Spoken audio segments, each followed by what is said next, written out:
The coffee shop was humming with the usual morning rush, a symphony of clinking mugs and hushed conversations. My husband Michael sat across from me, a newspaper propped open in front of his face. He'd been quiet for weeks, a different kind of quiet than his usual introspective silence. It was a weighted silence, heavy with something I couldn't quite place. I had dismissed it as stress from his job, but a small, gnawing voice in my head told me it was more. My affair with Mark was a secret I had meticulously guarded, a thrilling, dangerous game I had been playing for months. It was our sanctuary, a clandestine world built on shared stolen glances and late-night texts. But as I watched Michael's eyes scan the page, a sudden, cold wave of fear washed over me. He knew. It wasn't a logical thought, just a visceral certainty that hit me like a physical blow. The way he folded the paper, the slight tremor in his hand, it was all too telling. I felt the familiar pang of guilt, but it was quickly overshadowed by a surge of self-preservation. I couldn't lose everything. Our suburban home, our 2 boys, my carefully constructed life. It was all at risk. The thought of confessing felt like jumping off a cliff. My mind raced, frantically searching for a way out, for a lifeline. That's when the first terrible idea took root. I could lie. I could get ahead of it. I could make him the villain before he had a chance to make me one. I needed a plan, and I needed to act fast. Michael left for work, and I immediately called my best friend, Sarah. Her voice was a comforting anchor in my rising panic. "He knows, Sarah," I whispered into the phone, the words a bitter confession. "I can feel it, the way he looks at me." Sarah, ever loyal, was stunned, but quickly moved into problem-solving mode. We ran through scenarios, and I realized my only option was to beat him to the punch. I crafted the story carefully, each detail a twisted fragment of our life together. The long hours he spent at work, the way he seemed distant and uninterested. All of it became ammunition for my narrative. I would frame him as the one who was pushing me away, the one whose neglect had driven me into another man's arms. It was a calculated risk, a gamble with our family's future, but I was convinced it was the only way. That evening, I put my plan into motion. I waited until after dinner, when the boys were in their rooms, and I approached Michael with a fabricated sadness in my eyes. "Michael," I began, my voice trembling with feigned emotion. "We need to talk about us." He looked up from the book he was reading, his expression unreadable. I took a deep breath, ready to unleash the storm I had created. My performance was flawless. I recounted all the ways he had been absent, the emotional distance I had felt, the loneliness that had consumed me. I spun a tale of a wife neglected, a woman desperate for attention and connection. Michael listened, his face a mask of shock and confusion. He tried to interrupt, to explain that his recent stress was from work, but I didn't let him. I steamrolled over his words, my voice rising with a rehearsed indignation. "You don't understand, Michael. You haven't been here for me, not for a long time," I sobbed, a single perfect tear tracing a path down my cheek. He seemed genuinely blindsided, his usual calm demeanor cracking under the weight of my accusations. It was a cruel sight, but I pushed the feeling of remorse down, focusing on the end goal. I wanted him to be so overwhelmed by my pain that he wouldn't even think to question my own fidelity. The boys, Ryan and Jacob, heard the raised voices from upstairs and came down, their young faces etched with concern. This was the most important part of my plan. I needed them to see my side of the story, to internalize my pain. I pulled them into a hug, whispering to them, "Don't worry, Mommy just needs a little time." The message was subtle, but I knew it would stick. The boys would remember their father's silence and my tears. The aftermath of that first confrontation was a tense silence that hung in the air like a thick fog. I knew I couldn't let up. My next target was our sons. I started small, planting seeds of doubt with little comments. "Your dad is so busy with work. He barely has time for us anymore," I'd say to Ryan, my oldest, as we folded laundry. "I know he loves you, but he's just distracted."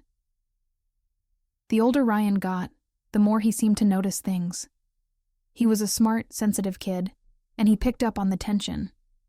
I used that to my advantage, turning his empathy towards me and against his father. I would orchestrate moments where Michael was genuinely preoccupied with a work call, and then I would sigh dramatically, making sure the boys saw my manufactured distress. I was a master of subtle manipulation, and it worked. Soon, the boys would come to me with their concerns, and I would reinforce their budding suspicions. "He's just under a lot of pressure," I would say with a knowing look, as if I understood his suffering better than anyone. This created a chasm between father and sons, a division that made me feel safe. It was a terrible thing to do, but I justified it to myself. I was protecting my family, even if it meant destroying the very man who had helped me build it. It was a cold, calculated act of self-preservation, and the more I saw it working, the more I feared the day I might be found out. Michael was a man adrift in his own home. He tried to talk to me, to mend the supposed rift I had created, but I rebuffed his every attempt with a wall of feigned hurt and quiet anger. The more he tried, the more I pushed him away. I would accuse him of not listening, of not understanding my feelings even when he was trying his hardest. I needed him to give up, to withdraw into himself. And he did. I watched him, a part of me almost pitying the man I was destroying. He became a ghost in his own house. He would eat dinner in silence, his eyes full of a pained confusion. He tried to engage with the boys, but the seeds of doubt I had planted were already growing. They would look at him with a cautious distance, and he could feel it. The casual high fives and easy laughter between father and sons were replaced with stilted conversations and uncomfortable silences. I made sure to fill the void, becoming the boys' confidant, their rock, their sole source of emotional comfort. Every time Michael tried to connect with them, I would swoop in, offering an alternative activity or distracting them with a whispered secret. The more I saw him struggle, the more secure I felt in my position. My lie was taking root, not just in Michael's mind, but in the very foundation of our family. My next move was to take the lie outside the walls of our home. I began to subtly hint to our friends and family about the problems Michael and I were having. I didn't come right out and say anything, of course. I was much more clever than that. I'd sigh heavily when someone asked how Michael was, and I would make vague statements like, "He's just been so distant lately," or, "I feel like I'm a single parent sometimes." It was a masterpiece of social engineering. When I went out with friends, I would make sure to look just a little bit tired, a little bit sad, as if the weight of my crumbling marriage was resting solely on my shoulders. People began to talk, to speculate. I saw the pity in their eyes, the whispers behind their hands. It was exactly what I wanted. Soon, Michael became the subject of concern and judgment. His friends would ask him, "Is everything okay? I heard you've been working too much." His own mother called me, worried about his emotional state, and I reassured her with a practiced sadness. The more people I brought into my lie, the more real it became. The social pressure was immense, and it was all directed at him. He was losing his support system, the very people who might have offered him comfort and clarity. And I, the grieving wife, was the one who was gaining their sympathy. One evening, after the boys were asleep, Michael approached me in the kitchen. He had a look of quiet desperation in his eyes that I had never seen before. "I know something is going on," he said, his voice low and strained. "But it's not what you're saying it is. I've been under immense pressure at work, and I've been trying to find a way to tell you, But you've built a wall around us. I know you're not happy, but what you're doing to us, to the boys, this isn't right." My heart hammered in my chest. This was it. The moment I had been dreading. I knew he was close to the truth, and I had to stop him. I didn't let him get another word in. "I know what you're doing, Michael," I said, my voice trembling with a fabricated fury. "You're trying to turn this around on me. You're trying to make me feel crazy. Well, I won't let you. I won't let you gaslight me." It was a vicious blow, a term I knew would shut him down. The accusation of him trying to manipulate me was so far from the truth that it left him speechless. I saw the fight drain from his eyes. He was a good man, and the thought of being called a manipulator, especially by the woman he loved, was something he couldn't handle. "I can't do this anymore, Michael," I said, my voice now cold and resolute. "Either you get help, or I'm taking the boys and leaving." The ultimatum was out. I had backed him into a corner, and I knew he would choose the boys. The ultimatum broke him. He agreed to see a therapist, not because he believed he needed it, but because he was terrified of losing his sons. I encouraged it, feigning concern, and even helped him find a good one, making sure I found a professional who would be likely to validate my narrative. I spoke to the therapist beforehand, of course, framing the situation from my perspective, painting Michael as a workaholic who had emotionally abandoned his family. The therapist listened to me with a kind, empathetic ear, and I knew I had her on my side. Michael, ever the honest man, went into his sessions and tried to explain his side of the story, his confusion and hurt, but it was too late. My narrative was already cemented. He started to doubt himself. "Maybe I was too distant," he would say to me, the words a knife in my heart. "Maybe I really did fail you." I would comfort him, a cruel smile on my face that he couldn't see. My lie was now a self-fulfilling prophecy. He was becoming the person I had made him out to be, distant, withdrawn, emotionally broken. He was losing his sense of self, his identity as a loving husband and father. He was a man lost in a fog of my creation. The affair with Mark had been a source of fleeting excitement, but as the chaos in my home grew, the thrill wore off. I started to see Mark for what he was, a distraction, an escape, not a real solution. He was a man who reveled in the drama of our situation, and I began to find his fascination with my suffering disgusting.